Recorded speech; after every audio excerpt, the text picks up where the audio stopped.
Samare pa ma pa ga ma re samare pa sa sa sa re re re pa pa ga ga ma ma re re sa sa sa ga sa ma ma ma re re re pa pa ga ga ga ma ma ma re re re sa sa sa re sa. ಎಲ್ಲರಿಗೂ ವಂದನೆಗಳು.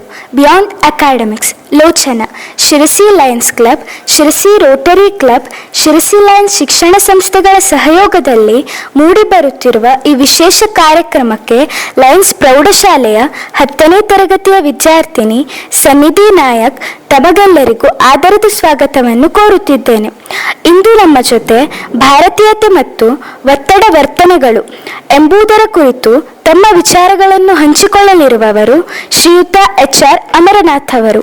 ಇವರು ಮೂಲತಃ ಉತ್ತರ ಕನ್ನಡ ಜಿಲ್ಲೆಯ ಯಲ್ಲಾಪುರ ತಾಲೂಕಿನ ಹಾಸಣಿಗೆಯವರು. ಇವರ ತಂದೆ ಕೀರ್ತಿಶೇಷ ವಿದ್ವಾನ್ ರಾಭ ಹಾಸಣಿಗೆಯವರು. ತಾಯಿ ದಿವಂಗತ ಸರಸ್ವತಮ್ಮನವರು. ಅಮರನಾಥರು ಪ್ರಾಥಮಿಕ ಹಾಗೂ ಪ್ರೌಢಶಾಲಾ ಶಿಕ್ಷಣವನ್ನು ಶಿರಾಳಕೊಪ್ಪದಲ್ಲಿ ಮುಗಿಸಿ ಪದವಿ ಪೂರ್ವ ಮತ್ತು ಪದವಿ ವಿದ್ಯಾಭ್ಯಾಸವನ್ನು ಶಿರಸಿಯಲ್ಲಿ ಪೂರೈಸಿದರು. ಧಾರವಾಡದಲ್ಲಿ ಇಂಗ್ಲಿಷ್ MA ಪದವಿ ಪಡೆದ ಇವರು ಸುಮಾರು 35 ವರ್ಷ ಕರ್ನಾಟಕದ ಸರ್ಕಾರಿ ಪ್ರಥಮ ದರ್ಜೆ ಮಹಾವಿದ್ಯಾಲಯಗಳಲ್ಲಿ ಇಂಗ್ಲಿಷ್ ಪ್ರಾಧ್ಯಾಪಕರಾಗಿ ಸೇವೆ ಸಲ್ಲಿಸಿ ಸ್ನಾತಕೋತ್ತರ ವಿಭಾಗದ ಮುಖ್ಯಸ್ಥರಾಗಿ ನಿವೃತ್ತಿ ಹೊಂದಿ ಈಗ ಶಿರಸಿಯಲ್ಲಿ ವಿಶ್ರಾಂತಿ ಜೀವನವನ್ನು ನಡೆಸುತ್ತಿದ್ದಾರೆ. ಕನ್ನಡದಲ್ಲಿ ಕಾವ್ಯ, ನಾಟಕ, ವಿಮರ್ಶೆ, ಸಂದರ್ಶನ, ಅನುವಾದ ಮುಂತಾಗಿ 33 ಕೃತಿಗಳು, ಇಂಗ್ಲಿಷಿನಲ್ಲಿ 1 ಕೃತಿ ಹಾಗೂ ಲಘು ಕ್ರಿಯಾಕೋಶಗಳು ಪ್ರಕಟವಾಗಿವೆ. ಇವರಿಗೆ RB ಕರಂಡಿಕರ್ ಚಾರಿಟೇಬಲ್ ಟ್ರಸ್ಟಿನ ಪ್ರಶಸ್ತಿ, ಶ್ರೀ ಕಡಂಗೊಡ್ಲು ಶಂಕರ ಭಟ್ಟರ ಕಾವ್ಯ ಪ್ರಶಸ್ತಿ ಹಾಗೂ ಬಾಲಕೃಷ್ಣ ಸಾಹಿತ್ಯ ಪುರಸ್ಕಾರಗಳು ಲಭಿಸಿವೆ. Professor V. ಕ್ರ. ಗೋಕಾಕರ್ ಜ್ಞಾನಪೀಠ ಪುರಸ್ಕೃತ ಮಹಾಕಾವ್ಯ ಭಾರತ ಸಿಂಧುರಶ್ಮಿಯನ್ನು ಇವರು ವಿಶೇಷವಾಗಿ ಅಭ್ಯಸಿಸಿದ್ದು ಅದರ ಬಗ್ಗೆ 3 ಕೃತಿಗಳನ್ನು ರಚಿಸಿದ್ದಾರೆ. ಇಂಗ್ಲಿಷ್ ಪ್ರಾಧ್ಯಾಪಕರಾಗಿ ಕನ್ನಡದಲ್ಲಿ ಗಮಕ ವ್ಯಾಖ್ಯಾನ ಮಾಡಿದವರಲ್ಲಿ ಬಹುಶಃ ಇವರೇ ಮೊದಲಿಗರು. ಇವರು ಮೈಸೂರಿನ ಡಾಕ್ಟರ್ ಮೀನಗುಂಡಿ ಸುಬ್ರಹ್ಮಣ್ಯರಲ್ಲಿ ಮನೋಚಿಕಿತ್ಸೆಯ ತರಬೇತಿ ಪಡೆದು ತಾವು ಸೇವೆ ಸಲ್ಲಿಸಿದ ಊರುಗಳ ವಿದ್ಯಾರ್ಥಿನಿಯರಿಗೆ ಆಪ್ತ ಸಮಾಲೋಚನೆ ಕೂಡ ಮಾಡಿದ್ದಾರೆ. ಬಹುಭಾಷಾ ಬಲ್ಲಿದರಾದರೂ ಸದ್ವಿನಯದೊಂದಿಗೆ ನಿರಂಕಾರವನ್ನು ಮೈಗೂಡಿಸಿಕೊಂಡಿದ್ದಾರೆ. ಬನ್ನಿ, ಇಂತಹ ಶ್ರೇಷ್ಠ ಸರಳ ವ್ಯಕ್ತಿತ್ವದವರ ಮಾತುಗಳು ಈಗ ನಿಮಗಾಗಿ. ಶ್ರೀ ಗುರುಭ್ಯೋ ನಮಃ. ಪೂರ್ಣಮದಃ ಪೂರ್ಣಮಿದಂ ಪೂರ್ಣಾತ್ ಪೂರ್ಣಮುದಚ್ಯತೆ ಪೂರ್ಣಸ್ಯ ಪೂರ್ಣಮಾದಾಯ ಪೂರ್ಣಮೇವಾವಶಿಷ್ಯತೆ. ಪಾಲಕರೇ, ಬೋಧಕರೇ ಹಾಗೂ ಮಕ್ಕಳೇ, ನಾನು ಮಗುವೂ ಆಗಿದ್ದೆ, ಬೋಧಕನೂ ಆಗಿದ್ದೆ, ಪಾಲಕನೂ ಆಗಿದ್ದೆ ಏನು ಬಂತು, ಈಗಲೂ ಆಗಿದ್ದೇನೆ. ಮಗುವೂ ಹೌದು, ಬೋಧಕನೂ ಹೌದು, ಪಾಲಕನೂ ಹೌದು. ನನ್ನ ಅನುಭವವನ್ನು ಆಧರಿಸಿ ಕೆಲವು ಗ್ರಂಥಗಳನ್ನು ಅನುಲಕ್ಷಿಸಿ ಸ್ವಾಧ್ಯಾಯದಲ್ಲಿ ನಿರತನಾಗಿ ಭಾರತೀಯತೆ ಮತ್ತು ಒತ್ತಡ ವರ್ತನೆಗಳ ಬಗ್ಗೆ ಕೆಲವು ಮಾತನಾಡುತ್ತೇನೆ. ಪ್ರಾರಂಭದಲ್ಲಿ ಶ್ರೀ ಗುರುಭ್ಯೋ ನಮಃ ಎಂದು ಹೇಳಿದೆ, ದ್ವಿವಚನದಲ್ಲಿ. ಇಬ್ಬರು ಗುರುಗಳಿಗೆ ನಮಸ್ಕಾರ ಎಂದು. ಇಬ್ಬರಿಗೆ ಏಕೆ ಎಂದರೆ, ಒಬ್ಬ ಗುರು ಸಿಟ್ಟಾದರೆ ಇನ್ನೊಬ್ಬ ಗುರು ಸಮಾಧಾನ ಪಡಿಸಬಹುದು, ಆಶ್ರಯ, ಸಾಂತ್ವನ, ಸಹಾಯ ನೀಡಬಹುದು. ಇಬ್ಬರೂ ಜಿದ್ದಿಗೆ ಬಿದ್ದರೆ ಬಲಿಪಶುವಾಗುವುದು ವಿದ್ಯಾರ್ಥಿ. ಇದಕ್ಕೆ 2 ಉದಾಹರಣೆ ಕೊಡುತ್ತೇನೆ. ಒಂದು ಸುಪ್ರಸಿದ್ಧ ಹರಿಶ್ಚಂದ್ರನ ಕತೆ. ವಶಿಷ್ಠ, ವಿಶ್ವಾಮಿತ್ರ ಇಬ್ಬರೂ ಗುರುಗಳೇ. ಅವರ ವಾಗ್ವಾದದಿಂದಾಗಿ ಫಜೀತಿ ಅನುಭವಿಸಿದವನು ಹರಿಶ್ಚಂದ್ರ. ಆತ ಉತ್ತೀರ್ಣನಾದ ಎಂಬುದು ಬೇರೆ ಮಾತು. ಹಾಗಾಗಿ ಬೋಧಕರಿಗೆ ಸೂಚನೆ, ನಿಮ್ಮ ಸಹೋದ್ಯೋಗಿಗಳ ನಡುವಿನ ವಿಷಮತೆಯ ಪರಿಣಾಮ ಮಕ್ಕಳ ಮೇಲಾಗಬಾರದು. ಮಕ್ಕಳಿಗೆ ಪಾಲಕರೂ ಗುರುಗಳೇ. ಗಂಡ ಹೆಂಡಿರ ಜಗಳದಲ್ಲಿ ಕೂಸು ಬಡವಾಗದಂತೆ ನಿಮ್ಮ ಭಿನ್ನಾಭಿಪ್ರಾಯ ನಿಮ್ಮಲ್ಲೇ ಬಗೆಹರಿಸಿಕೊಳ್ಳಿ. ಮಕ್ಕಳ ಮೇಲೆ ದುಷ್ಪರಿಣಾಮ ಆಗದಂತೆ ನೋಡಿಕೊಳ್ಳಿ. ಮಕ್ಕಳಿಗೂ ಒಂದು ಸೂಚನೆ, ತಾಯಿ, ತಂದೆ, ಗುರು ಹಿರಿಯರನ್ನು ಗೌರವಿಸಿ. ಎರಡನೆಯ ಉದಾಹರಣೆ ಕಾಳಿದಾಸನ ಮೊದಲ ನಾಟಕ ಮಾಲವಿಕಾಗ್ನಿಮಿತ್ರ. ಅದರಲ್ಲಿ ಗಣದಾಸ ಮತ್ತು ಹರದತ್ತ ಎಂಬ ನೃತ್ಯ ಗುರುಗಳ ಸ್ಪರ್ಧೆ ಶಿಷ್ಯೆಯರ ಪ್ರದರ್ಶನವಾಗಿ ರಾಜನ ಸಮ್ಮುಖದಲ್ಲಿ ನಡೆಯುತ್ತದೆ. ನಾಟಕದಲ್ಲಿ ಮಾಲವಿಕೆಯ ನೃತ್ಯ ಮಾತ್ರ ಇದೆ, ಇರಾವತಿಯದು ನಂತರ ನಡೆದಂತೆ ತಿಳಿಸಲಾಗಿದೆ. ರಾಜ ಮಾಲವಿಕೆಯನ್ನು ಮದುವೆಯಾಗುತ್ತಾನೆ. ಧಾರಣಿ ಇರಾವತಿಯರಿಗೆ ಸವತಿ ಅಥವಾ ಕಿರುತಂಗಿ ಬರುತ್ತಾಳೆ. ಮಕ್ಕಳ ಫಲಿತಾಂಶದ ಮೂಲಕ ಬೋಧಕರ ಯೋಗ್ಯತೆಯನ್ನು ಅಳೆಯುವ ಪದ್ಧತಿ ಇದೆ. ಅದು ಸಂವಹನದ ಪರಿಣಾಮ ಮಾತ್ರ. ನಿಜವಾದ ಮೌಲ್ಯಮಾಪನ ನಡೆಯುವುದು ಇನ್ನೂ ಹೆಚ್ಚಿನ ವಿಷಯ ತಜ್ಞರಿಂದ ಮಾತ್ರ ಸಾಧ್ಯ.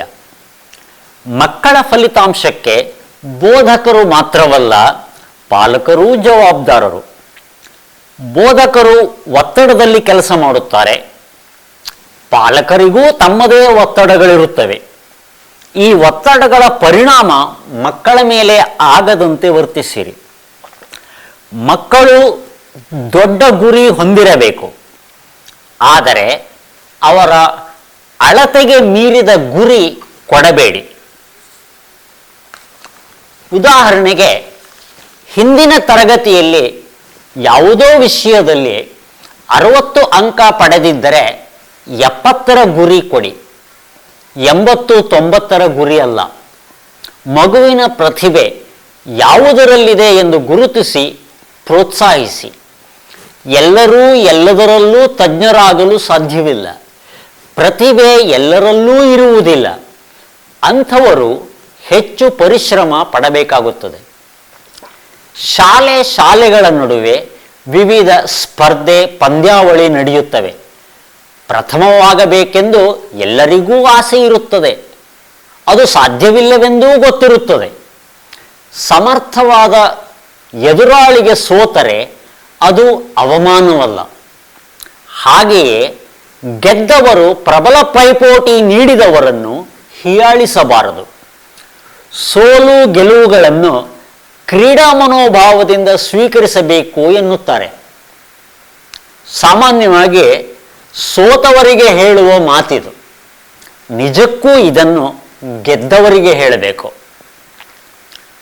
ಮಕ್ಕಳಿಗೆ ಮೊದಲ ಮಾದರಿ ಅವರ ತಾಯಿ ತಂದೆ, ನಂತರದ ಮಾದರಿ ಪ್ರಾಥಮಿಕ ಶಾಲಾ ಶಿಕ್ಷಕರು, ಆನಂತರ ಪ್ರೌಢಶಾಲೆ, ಮಹಾವಿದ್ಯಾಲಯ, ವಿಶ್ವವಿದ್ಯಾಲಯದವರು. ಪ್ರಾಥಮಿಕ ಶಿಕ್ಷಕರಿಗೆ ಕೊಡುವ ಗೌರವವನ್ನು ಮಕ್ಕಳು ಆ ಪ್ರಮಾಣದಲ್ಲಿ ನಂತರದವರಿಗೆ ಕೊಡುವುದಿಲ್ಲ. ಕಾರಣ ಸ್ಪಷ್ಟವಿದೆ. ಹದಿಹರೆಯ ಮನೋದೈಹಿಕ ಬೆಳವಣಿಗೆಯ ಕಾಲ. ಪ್ರಶ್ನೆ ಕೇಳುವ ಬುದ್ಧಿ, ಪ್ರಯೋಗ ಮಾಡುವ ಆಸೆ ಸಹಜವಾಗಿರುತ್ತವೆ. ಮಕ್ಕಳ ಎಲ್ಲ ಪ್ರಶ್ನೆಗಳಿಗೆ ಉತ್ತರ ಕೊಡುವುದು ಅತ್ಯಂತ ಕಷ್ಟದ ಕೆಲಸ. ವಿಜ್ಞಾನ ಹೇಗೆ ಎಂದು ಉತ್ತರ ಹುಡುಕುತ್ತದೆ. ಮತಧರ್ಮ ಯಾಕೆ ಎಂದು ವಿವರಿಸಲು ಪ್ರಯತ್ನಿಸುತ್ತದೆ. ಇವೆರಡೂ ಕಠಿಣ ಪ್ರಶ್ನೆಗಳು. ಯಾರು, ಯಾರಿಗೆ, ಯಾವಾಗ, ಎಲ್ಲಿ ಮುಂತಾದವು ಸ್ವಲ್ಪ ಸುಲಭ ಪ್ರಶ್ನೆಗಳು. ಯಾವ ಹಂತದವರಿಗೆ ಯಾವ ರೀತಿಯ ಪ್ರಶ್ನೆ ಕೇಳಬೇಕು ಎಂಬುದನ್ನು ತಜ್ಞರು ನಿರ್ಧರಿಸಬೇಕು. ಪಾಲಕರು ಹೇರುವ ಒತ್ತಡಕ್ಕೆ ಸಂಬಂಧಿಸಿ ನಾನು ನೋಡಿದ 2 ಪ್ರಸಂಗಗಳನ್ನು ಹೇಳುತ್ತೇನೆ. ನಾನು ಹಳಿಯಾಳದಲ್ಲಿ ಸರ್ಕಾರಿ ನೌಕರಿಯಲ್ಲಿದ್ದಾಗ ಭಾರತೀಯ ರೆಡ್ ಕ್ರಾಸ್ ಸಂಸ್ಥೆ ತಾಲೂಕು ಶಾಖೆಯ ಕಾರ್ಯದರ್ಶಿಯೂ ಆಗಿದ್ದೆ. ಹಲವು ಬಗೆಯ ಶೈಕ್ಷಣಿಕ ಮತ್ತು ಆರೋಗ್ಯ ಸೇವೆಗಳನ್ನು ಹಲವು ಸಂಘ ಸಂಸ್ಥೆಗಳ ಜಂಟಿ ಆಶ್ರಯದಲ್ಲಿ ಹಮ್ಮಿಕೊಳ್ಳುತ್ತಿದ್ದೆವು. ಒಮ್ಮೆ ಬುದ್ಧಿಮಾಂದ್ಯ ಮಕ್ಕಳಿಗಾಗಿ ವಿಶೇಷ ಶಿಬಿರ ಏರ್ಪಡಿಸಿದ್ದೆವು. ಹುಬ್ಬಳ್ಳಿಯ ತಜ್ಞರು ಸ್ಥಳೀಯ IMA ಭಾರತೀಯ ವೈದ್ಯಕೀಯ ಸಂಘದ ವೈದ್ಯರಿಗೆ ಪ್ರಶ್ನಾವಳಿಯನ್ನು ಕೊಟ್ಟು ಮಕ್ಕಳ ಪಾಲಕರಿಂದ ಉತ್ತರ ಪಡೆದು ಸೂಕ್ತವೆನಿಸಿದರೆ ಮಾತ್ರ ಹೆಸರು ನೋಂದಾಯಿಸಲು ತಿಳಿಸಿದ್ದರು.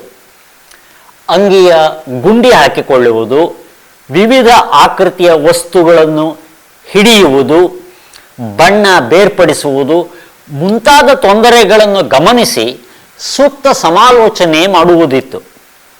ಒಬ್ಬ ಪಾಲಕರು IMA ವೈದ್ಯರ ಬಳಿ ತಮ್ಮ ಮಗನನ್ನು ನೋಂದಾಯಿಸಲು ಬಂದರು. ಅವರ ಮಗ 8ನೇ ತರಗತಿಯಲ್ಲಿ 95% ಅಂಕ ಗಳಿಸಿದ್ದ.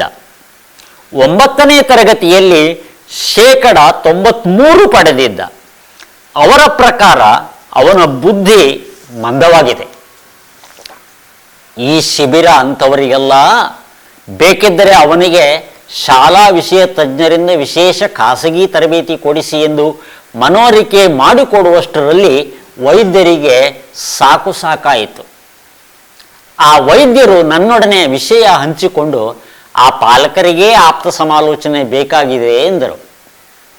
ಇನ್ನೊಂದು ಪ್ರಸಂಗ, ಕಾನ್ವೆಂಟ್ ಪ್ರಾಥಮಿಕ ಶಾಲೆಯ ಯುವ ಶಿಕ್ಷಕಿಯೊಬ್ಬರು ಒಬ್ಬ ವಿದ್ಯಾರ್ಥಿ ಮನೆಗೆಲಸ ಅಂದರೆ ಹೋಮ್ವರ್ಕ್ ಮಾಡದ ಕಾರಣ ಪಾಲಕರನ್ನು ಕರೆತರಲು ತಿಳಿಸಿದ್ದರು. ವೈದ್ಯರಾಗಿದ್ದ ಆ ಪಾಲಕರು ಬಂದು ಮುಖ್ಯ ಅಧ್ಯಾಪಕಿಯ ಕೊಠಡಿಯಲ್ಲಿ ಕುಳಿತಿದ್ದರು. ಆ ಹುಡುಗನನ್ನು ಆ ಶಿಕ್ಷಕಿಯನ್ನು ಕರೆಸಲಾಯಿತು. ಮೊದಲು ಬಂದ ಹುಡುಗ ತಂದೆ ಇದ್ದುದರಿಂದ ಸರಿಯಾಗಿ ಮಾತನಾಡುತ್ತಿದ್ದ. ಶಿಕ್ಷಕಿ ಪ್ರವೇಶಿಸಿದ ಕೂಡಲೇ ತೊದಲತೊಡಗಿದ. ಬಂದ ಶಿಕ್ಷಕಿ ವೈದ್ಯರನ್ನು ಕಂಡು ತೊದಲತೊಡಗಿದಳು. ಏಕೆಂದರೆ ಆಕೆ ಅವರ ಬಳಿ ತಪಾಸಣೆಗೆ ಹೋಗುತ್ತಿದ್ದ ರೋಗಿ. ಮುಖ್ಯ ಅಧ್ಯಾಪಕಿಗೆ ಇವರ ವರ್ತನೆ ಅರ್ಥವಾಗದೆ ಗೊಂದಲಕ್ಕೆ ಬಿದ್ದರು. ಆಗ ವೈದ್ಯರೇ ಶಿಕ್ಷಕಿಗೆ ತಿಳಿಸಿ ಹೇಳಿದರು, ನಾನು ಇಲ್ಲಿ ವೈದ್ಯನಾಗಿ ಬಂದಿಲ್ಲ, ತಪ್ಪಿತಸ್ಥ ವಿದ್ಯಾರ್ಥಿಯ ತಂದೆಯಾಗಿ ಬಂದಿದ್ದೇನೆ. ನೀವು ಇಲ್ಲಿ ನನ್ನ ರೋಗಿಯಲ್ಲ, ಶಾಲಾ ಶಿಕ್ಷಕಿ. ಉಳಿದ ಮಕ್ಕಳೊಂದಿಗೆ ನಡೆದುಕೊಳ್ಳುವಂತೆ ನಡೆದುಕೊಳ್ಳಿ ಎಂದಾಗ ಶಿಕ್ಷಕಿಗೆ ಧೈರ್ಯ ಬಂದಿತು. ನೋಡಿ, ಇಲ್ಲಿ ಪೀಡಿತ, ಪೀಡಕ, ಉದ್ಧಾರಕ ಅಂದರೆ ವಿಕ್ಟಿಮ್, ಪರ್ಸಿಕ್ಯೂಟರ್, ರೆಸ್ಕ್ಯೂಯರ್ ಪಾತ್ರಗಳು ಪಾತ್ರಾಂತರ ಮಾಡುವ ಅವಾಂತರ ಮತ್ತು ಅದನ್ನು ಪರಿಹರಿಸುವ ರೀತಿ. ತಮ್ಮದು ಎಲ್ಲಿ ಯಾವ ಪಾತ್ರ ಎಂದು ತಿಳಿದು ವರ್ತಿಸುವುದು ಔಚಿತ್ಯ ಪ್ರಜ್ಞೆ. ನಮ್ಮ ಮಗಳು ಚಿಕ್ಕವಳಿದ್ದಾಗ ನಾವೇ ಮಾಡಿದ ಒಂದು ತಪ್ಪನ್ನು ಇಲ್ಲಿ ಹೇಳ ಬಯಸುತ್ತೇನೆ. ಆಗಿನ್ನೂ ಆಕೆ ನೆಲದ ಮೇಲೆ ತೆವಳುತ್ತಿದ್ದವಳು ಹೆಜ್ಜೆ ಇಡಲು ಯತ್ನಿಸುತ್ತಿದ್ದ ಕಾಲ. ಅಡಿಗೆ ಮನೆಯಲ್ಲಿದ್ದ ನನ್ನ ಹೆಂಡತಿಯ ಕಾಲಿನ ಬಳಿ ಬಂದು ಸುಳಿದಾಡುತ್ತಾ ತೊಂದರೆ ಕೊಡುತ್ತಿದ್ದಳು. ಪೇಟೆಯಿಂದ ಒಂದು ಗಾಲಿ ಕುರ್ಚಿ ತಂದು ಅದರಲ್ಲಿ ಕೂರಿಸುತ್ತಿದ್ದೆವು. ಅವಳು ಎಷ್ಟು ಸುಳಿದಾಡಿದರೂ ಕುರ್ಚಿಯಿಂದ ಹೊರಬರದ ವ್ಯವಸ್ಥೆ ಅದರಲ್ಲಿತ್ತು. ನಮ್ಮ ಸ್ನೇಹಿತರಾದ ಮನೆ ವೈದ್ಯರು ಬಂದಾಗ ನಮ್ಮ ಜಾಣ ಉಪಾಯವನ್ನು ಹೆಮ್ಮೆಯಿಂದ ಹೇಳಿಕೊಂಡೆವು. ಅವರು ಗಂಭೀರವಾಗಿ ಹೇಳಿದರು, ಅದರಿಂದ ಸಹಜ ಬೆಳವಣಿಗೆ ಕುಂಠಿತವಾಗುತ್ತದೆ, ಹಾಗೆ ಮಾಡಬೇಡಿ, ಕಷ್ಟವಾದರೂ ಪರವಾಗಿಲ್ಲ ಎಂದರು. ಆ ನಂತರ ಆಡಿಸಲು ಮಾತ್ರ ಗಾಲಿ ಕುರ್ಚಿ ಬಳಸತೊಡಗಿದೆವು, ನಮ್ಮ ತೊಂದರೆ ನಿವಾರಣೆಗಲ್ಲ. ಹಾಗೆಯೇ ಸ್ವಲ್ಪ ಬೆಳೆದು ದೊಡ್ಡವಳಾಗಿ ಲೋಟದಲ್ಲಿ ಹಾಲು ಕುಡಿಯಲು ತೊಡಗಿದಾಗ ಸ್ವಲ್ಪ ಚೆಲ್ಲಿದರೂ ಪರವಾಗಿಲ್ಲ ಎಂದು ತುಂಬಿಕೊಡತೊಡಗಿದೆವು. ಒಮ್ಮೆ ನನ್ನ ಅಕ್ಕನ ಪುಟ್ಟ ಮಗ ಕಕ್ಕಸ್ಸಿನಿಂದ ಹೊರಬಂದು ಹೆಮ್ಮೆಯಿಂದ ಹೇಳಿಕೊಂಡ, ಅಮ್ಮ, ಇವತ್ತು ನಾನೇ ಕಕ್ಕ ಮಾಡಿ ನಾನೇ ತೊಳೆದುಕೊಂಡೆ ಎಂದು. ಅಲ್ಲಿಯವರೆಗೆ ಅವನ ಅಮ್ಮ ತೊಳೆಯುತ್ತಿದ್ದಳು. ಅವನೇ ತೊಳೆದುಕೊಂಡದ್ದು ಆ ವಯಸ್ಸಿಗೆ ಒಂದು ಹೊಸ ಸಾಧನೆ. ಅಕ್ಕ, ಜಾಣಮರಿ, ದೊಡ್ಡವನಾಗುತ್ತಿದ್ದೀಯ ಎಂದು ಹೇಳಿ ತೊಳೆದುಕೊಂಡದ್ದು ಸರಿಯಾಗಿದೆಯೇ ಎಂದು ನೋಡಿದಳು. ಇದು ಮಗುವಿನಲ್ಲಿ ಸ್ವಾವಲಂಬನೆಯನ್ನು ಪ್ರೋತ್ಸಾಹಿಸುವ ವಿಧಾನ. ಮನೋವಿಜ್ಞಾನದಲ್ಲಿ ಬಯೋಲಾಜಿಕಲ್ ಫಾದರ್, ಸೈಕಲಾಜಿಕಲ್ ಫಾದರ್, ಜೈವಿಕ ಪಿತೃ, ಮಾನಸಿಕ ಪಿತೃ ಎಂಬ ಪರಿಕಲ್ಪನೆಗಳಿವೆ. ಹಲವು ಬಗೆಯ ಪುರಾಣ ಪುಣ್ಯಕಥೆಗಳಲ್ಲಿ ಮಾನಸ ಪುತ್ರ ಪುತ್ರಿಯರ ಪಾತ್ರಗಳಿವೆ. ಅವು ಯಾವಾಗ ರಚಿತವಾಗಿದ್ದವೋ ಗೊತ್ತಿಲ್ಲ. ಅಪ್ಪ ಅಮ್ಮ ಇಬ್ಬರೂ ಒಟ್ಟಿಗೆ ಸಿಟ್ಟಿಗೆದ್ದರೆ ಮಗು ಆಚೀಚೆ ಮನೆಯಲ್ಲಿ ವಾತ್ಸಲ್ಯ ಕಂಡುಕೊಳ್ಳುತ್ತದೆ. ಯಾರಾದರೂ ಮಗುವನ್ನು ಅನಾಥಾಶ್ರಮದಲ್ಲಿ ಬಿಟ್ಟು ಹೋದರೆ ಜೈವಿಕ ತಾಯಿ ತಂದೆಯರನ್ನು ಮಾತೃದೇವೋಭವ ಪಿತೃದೇವೋಭವ ಎಂದರೆ ಮಕ್ಕಳು ಒಪ್ಪುವುದಿಲ್ಲ. ವಾತ್ಸಲ್ಯ ನೀಡಿದವರನ್ನೇ ನಂಬುತ್ತದೆ. ಮಕ್ಕಳಿಗೆ ಹಾಗೆ ಹೇಳುವುದಾದರೆ ತಾಯಿ ತಂದೆ ದೇವರ ಹಾಗೆ ಇರಬೇಕಾಗುತ್ತದೆ. ಈ ಜಗ ಅಪ್ಪ ಅಮ್ಮನ ಮಗ, ಅಪ್ಪನ ಕತ್ತಿಗೆ ಅಮ್ಮನ ನೊಗ, ಅಮ್ಮನ ಕಣ್ಣಲ್ಲಿ ಅಪ್ಪನ ಮೊಗ, ನಾ ಅವರ ಕಂದ ಶ್ರೀ ಗುರುದತ್ತ ಅಂದ. ಗುರು ಎಂದರೆ ಬಹಳ ಕಠಿಣವಾದ ವ್ಯಾಖ್ಯೆ ನಾನು ಕೊಡುವುದಿಲ್ಲ.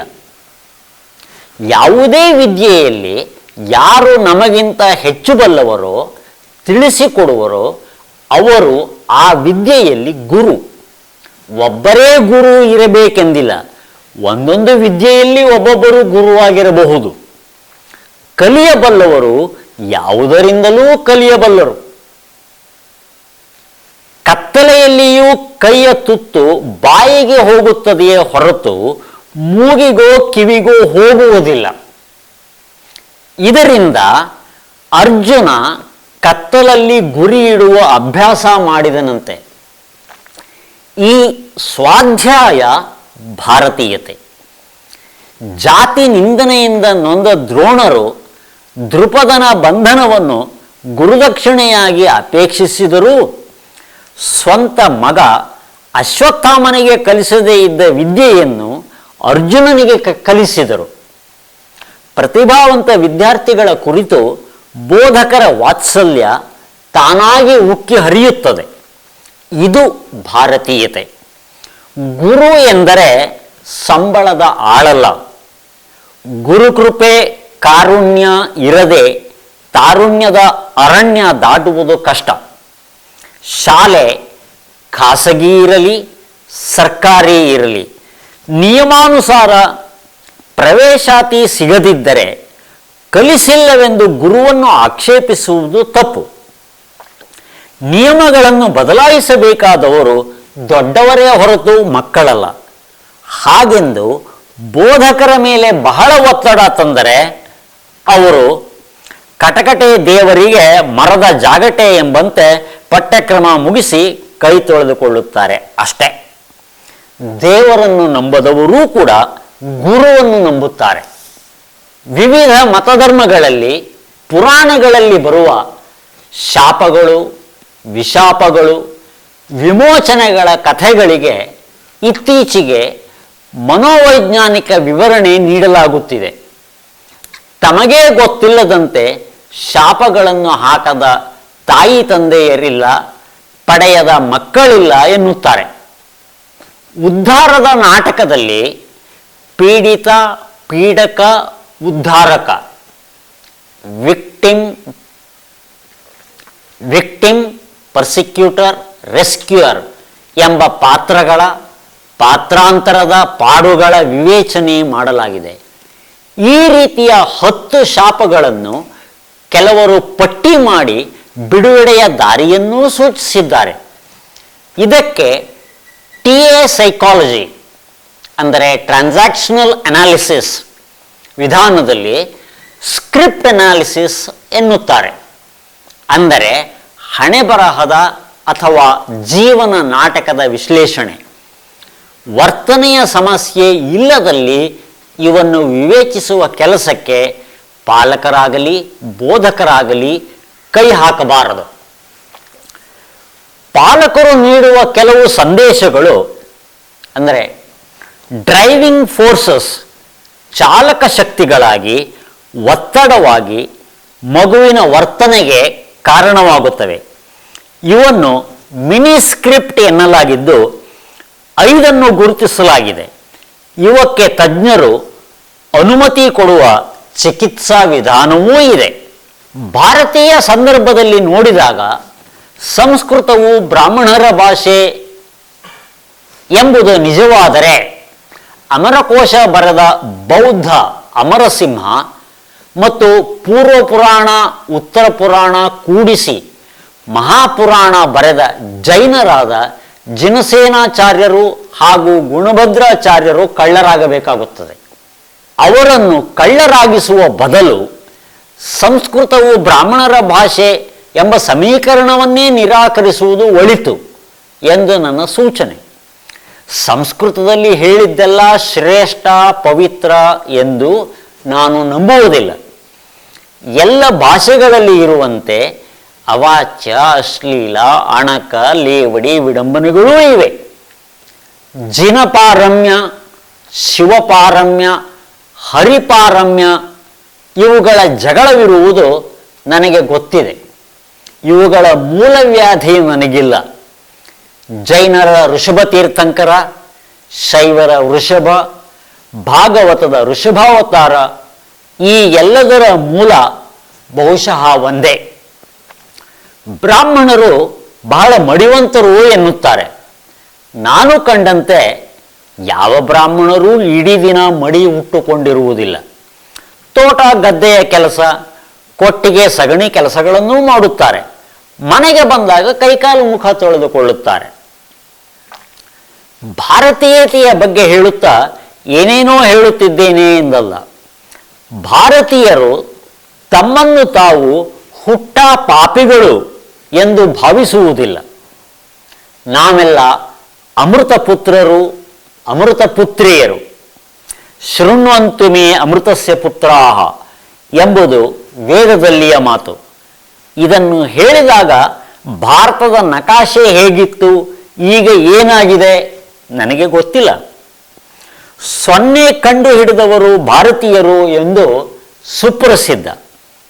ಹಾಗಾದರೆ 1 ಕಂಡು ಹಿಡಿದವರು ಯಾರು ಎಂದು ತಿಳಿಯಲು ಸಾಂಖ್ಯದ ಮೊರೆ ಹೋಗಬೇಕಾಗುತ್ತದೆ.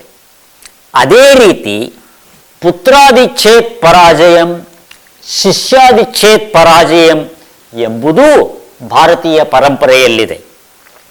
ಅಂದರೆ ಬೇಕೆಂದೇ ಸೋಲುವುದಲ್ಲ, ತಮ್ಮನ್ನು ಮೀರುವ ಸಾಧನೆ ಅವರದಾಗಲಿ ಎಂಬುದು ಇದರ ಆಶಯ. ಲವಕುಶರಾಗಲಿ, ಬಭ್ರುವಾಹನನಾಗಲಿ ರಾಮ ಅರ್ಜುನರನ್ನು ಎದುರಿಸುವುದು ಈಡಿಪಸ್ ಕಾಂಪ್ಲೆಕ್ಸಿನಿಂದಲ್ಲ, ಅದು ಅವರ ಅಂತಸ್ಥ ಶಕ್ತಿ. ಇವೆರಡೂ ಸುಖಾಂತಗಳೇ. ಛುಪೇ ರುಸ್ತುಮ್ ಎಂಬ ಪಡೆನುಡಿ ಇದೆ. ಮ್ಯಾಥ್ಯೂ ಆರ್ನಾಲ್ಡ್ ಈ ಬಗ್ಗೆ ಒಂದು ಕಾವ್ಯವನ್ನೂ ಬರೆದಿದ್ದಾನೆ. ತನಗೇ ಗೊತ್ತಿಲ್ಲದಂತೆ ತಂದೆ ರುಸ್ತುಮ್ ಮಗ ಸೋಹರಾಬ್ನನ್ನು ಕೊಲ್ಲುವುದು ಭಾರತೀಯವಲ್ಲ. ಅಂತೆಯೇ ಮಗ ಅರಿವಿಲ್ಲದಂತೆ ತಂದೆಯನ್ನು ಕೊಂದು ತಾಯಿಯನ್ನು ಮದುವೆಯಾಗಿ ಮಕ್ಕಳನ್ನು ಪಡೆಯುವುದೂ ಭಾರತೀಯವಲ್ಲ. ಈ ಕಾಂಪ್ಲೆಕ್ಸ್ ಕಂಡು ಹಿಡಿದ ಫ್ರಾಯ್ಡ್ ಆಧರಿಸಿದ್ದು ಸೊಫೋಕ್ಲಿಸ್, ಶೇಕ್ಸ್ಪಿಯರ್ ಹಾಗೂ ಡಾಸ್ಕೋವಸ್ಕಿಯರ ಒಂದೊಂದು ಕೃತಿಯಿಂದ. ಫ್ರಾಯ್ಡ್ ಹುಟ್ಟುವ 2,500 ವರ್ಷ ಮೊದಲೇ ಸೊಫೋಕ್ಲಿಸ್ ನಾಟಕ ಬರೆದ. ಕಥೆ ಅವನಿಗಿಂತ ಮೊದಲೇ ಇತ್ತು. ಅಂದರೆ ಸಾಹಿತ್ಯ ಮನೋವಿಜ್ಞಾನಕ್ಕೆ ಕೊಡುವ ಸ್ಥಾನದಲ್ಲಿದೆ, ಪಡೆಯುವ ಸ್ಥಾನದಲ್ಲಿಲ್ಲ. ಇಲ್ಲದಿದ್ದರೆ ಜಗತ್ತಿನ ಎಲ್ಲ ಜನರ ಹೆಸರಿನಲ್ಲಿ ಒಂದೊಂದು ಕಾಂಪ್ಲೆಕ್ಸ್ ಗುರುತಿಸಬೇಕಾಗುತ್ತದೆ. ಕಾಂಪ್ಲೆಕ್ಸ್ ಎಂಬ ಕಟ್ಟಡ ಕಟ್ಟಿಸಬೇಕಾಗುತ್ತದೆ. ಎಂಥದೋ ಕಾಂಪ್ಲೆಕ್ಸ್ ಗುಳಿಗೆ ಕೊಡಬೇಕಾಗುತ್ತದೆ. ವಾಣಿಜ್ಯಕ್ಕೆ ವಿಟಮಿನ್ ಎಂ ಬೇಕು ಎನ್ನುತ್ತಾರೆ. ಈ ವಿಟಮಿನ್ ಎಂ ಯಾವುದೇ ಮೆಡಿಕಲ್ ಶಾಪ್, ದವಾಖಾನೆ, ಔಷಧಾಲಯಗಳಲ್ಲಿ ಸಿಗುವುದಿಲ್ಲ. ವಿಟಮಿನ್ ಎಂ ಎಂದರೆ ಇಂಗ್ಲಿಶಿನ ಮನಿ, ದುಡ್ಡು ಎಂದರ್ಥ. ಭಾರತೀಯ ನಾಟ್ಯಶಾಸ್ತ್ರ ಪರಂಪರೆಯಲ್ಲಿ ಸೂತ್ರಧಾರ ನಟಿ ಬರುವುದು ಗಂಡು ಹೆಣ್ಣಿನ ಸಮತೋಲನ ಕಾಯುವ ಕುರುಹು ಎಂದು ನನ್ನ ಭಾವನೆ. ನಾಟಕಗಳ ಕೊನೆಯಲ್ಲಿ ಬರುವ ಭರತವಾಕ್ಯವೂ ಸದಾಶಯದ ಕಾಮನೆ. ಹೀಗೆಂದರೆ ಭಾರತೀಯವೆಲ್ಲವೂ ಶ್ರೇಷ್ಠ ಎಂದಲ್ಲ. ಶ್ರೇಷ್ಠತೆಯ ವ್ಯಸನ ನನಗಿಲ್ಲ. ಶ್ರೀರಾಮಾಶ್ವಮೇಧ ಪಾಂಡವಾಶ್ವಮೇಧಗಳು ತೊಡಕುಗಳನ್ನು ಎದುರಿಸಿ ಯಶಸ್ವಿಯಾಗುತ್ತವೆ. ಪಾಂಡವಾಶ್ವಮೇಧದಲ್ಲಿ ಅರ್ಜುನ ಕರೆದಾಗ ಮಾತ್ರ ಕೃಷ್ಣ ಬರುತ್ತಾನೆ. ಕುರುಕ್ಷೇತ್ರದಲ್ಲಿಯಂತೆ ಸತತವಾಗಿ ಸಾರಥ್ಯ ಸಾಂಗತ್ಯ ಕೊಡುವುದಿಲ್ಲ. ಕೃಷ್ಣ ಬಂದ ಹುರುಪಿನಲ್ಲಿ ಅರ್ಜುನ ಏನೇನೋ ಘೋರ ಪ್ರತಿಜ್ಞೆ ಮಾಡ ಹೊರಟಾಗ ಕೃಷ್ಣ ಯುದ್ಧ ಬೇಡ, ಸ್ನೇಹ ಮಾಡು ಎನ್ನುತ್ತಾನೆ. ಅರ್ಜುನ ಕೇಳುತ್ತಾನೆ, ಹಿಂದೆ ಗುರು ಹಿರಿಯರಾದ ದ್ರೋಣ ಭೀಷ್ಮರನ್ನು, ರಕ್ತ ಸಂಬಂಧಿಗಳಾದ ಕೌರವರನ್ನು ಕಂಡಾಗ ಯುದ್ಧ ಬೇಡ ಎನಿಸಿದ ನನಗೆ ಯುದ್ಧ ಮಾಡು ಎಂದೆ. ಈಗ ಸಂಬಂಧವಿಲ್ಲದವರ ಜೊತೆ ಯುದ್ಧ ಮಾಡ ಹೊರಟರೆ ಬೇಡ ಎನ್ನುತ್ತೀಯ. ನಿನ್ನ ಪ್ರಕಾರ ಯಾವುದು ಧರ್ಮ? ಯುದ್ಧ ಮಾಡುವುದೋ ಬಿಡುವುದೋ? ನಿರಹಂಕಾರಿಯಾದ ಕೃಷ್ಣ ಉತ್ತರಿಸುತ್ತಾನೆ, ನನ್ನ ಮಾತನ್ನು ನನ್ನ ವಿರುದ್ಧವೇ ಉಲ್ಲೇಖಿಸಬೇಡ. ಆಗ ಅದೇ ಧರ್ಮ, ಈಗ ಇದೇ ಧರ್ಮ. ನಾನು ಧರ್ಮ ಹೇಳಲಿಕ್ಕೆ ಬಂದಿಲ್ಲ, ನಾನು ಹೇಳಿದ್ದು ಧರ್ಮ ಎಂದು. ಯುದ್ಧ ಮತ್ತು ಶಾಂತಿಗೆ ಸಂಬಂಧಿಸಿ ಒಂದೇ ನಿಯಮವಿಲ್ಲ. ಯಾವಾಗ, ಯಾವುದು, ಯಾರೊಡನೆ, ಯಾಕೆ, ಹೇಗೆ ಮುಂತಾದ ಸಂದರ್ಭವಿರುತ್ತದೆ. ಇದು ಭಾರತೀಯತೆ. ಭಗವದ್ಗೀತೆಯಲ್ಲಿ ಕೃಷ್ಣ ಹೇಳುತ್ತಾನೆ, ವೇದಾನಾಂ ಸಾಮವೇದೋಸ್ಮಿ ಎಂದು. ಇಲ್ಲಿಯ ಸಾಮ ಸಾಮನೀತಿಯೂ ಆಗಬಹುದು, ಹಾಡುವಿಕೆಯೂ ಆಗಬಹುದು. ನಾನು ಸಂಗೀತಗಾರನಲ್ಲ, ಅದು ನನ್ನ ಕರಿಯರ್ ಸಾಧನಾ ಕ್ಷೇತ್ರ ಕೂಡ ಅಲ್ಲ. ನನ್ನಷ್ಟಕ್ಕೆ ನಾನು ಮನೆಯಲ್ಲಿ ಹಾಡಿಕೊಳ್ಳುತ್ತೇನೆ. ರಾಗ ತಾಳಗಳ ಪರಿಜ್ಞಾನ ನನಗಿಲ್ಲ. ಯಾವುದೇ ರಾಗದಲ್ಲಿ ಶುರು ಮಾಡಿದರೂ ಅನುರಾಗದಲ್ಲಿ ಮುಗಿಸುತ್ತೇನೆ ಎಂಬುದು ನನ್ನ ಸರಸದ ಮಾತು. ನಾನೇ ಅಪರೂಪಕ್ಕೆ ಬರೆದ ಹಿಂದಿ ಚೌಪದಿಯೊಂದಿಗೆ ಈ ಉಪನ್ಯಾಸ ಮುಗಿಸುತ್ತೇನೆ. ಸುಂದರ ಹರ ಮಂಟಪ ಭವ, ಸುಂದರ ಹರ ಮಂಟಪ ಭವ, ಹರಣ ಶರಣ ಕಿ ವೇಲಾ, ದರ್ಶನ ಪಾರೇ ಮಿಥುನ ಮಿಥುನ ರೇ, ಜಯ ದೇವ ಕಹಿ ಶಾಲಾ,